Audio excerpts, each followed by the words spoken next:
Es domāju, ka jebkura šāda iniciatīva ir apsveicama. Jautājums, vai vienmēr izdodas atrast pareizos cilvēkus, kur tiešām spēj palīdzēt integrēties šim pirms tam likuma pārkāpējam normālā, reālā dzīvē, jo tur ir tik daudz kaudz visādi problēma, kurām viņam jāstopās un jāsadzīvo, iznākot šeit realitātē, kas patiesībā bieži vien ir daudz grūtāk nekā vienkārši sēdēt cietumā un gausties par kaut ko, jo es pats ļoti daudz staigājis pa cietumiem pārsvarā. Tas gan jauniešu kolonija Cēsīs, kuras esmu bijis diezgan bieži viesis gan dažādos talantu konkursos, gan tā tālāk.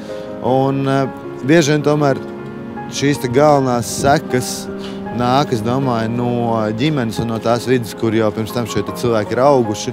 Un nevienmēr mēs, protams, izvērtēt un paņemt to labāko no tā visa līdzi, ko varētu paņemt. Un tad jau nonākot šajā cietumā, pēc tam, lai atrastos sabiedrībā kāds cilvēks, kas spēj iedvesmot un pavilkt, tas ir tiešām ļoti, ļoti sarežģīts darbs un process, tāpēc jebkura iniciatīva ir apsveicama.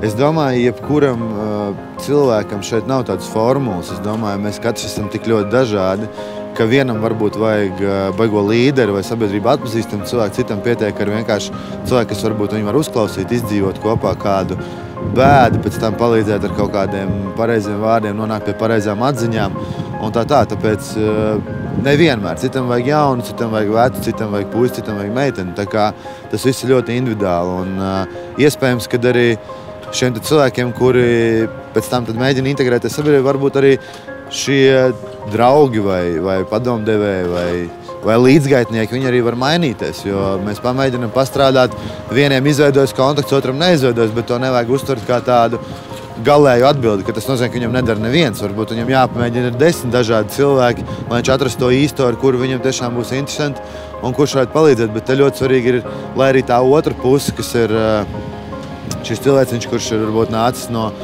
šīs nozieguma veikšanas vides, kad viņš pats to pirmkārt vēlās.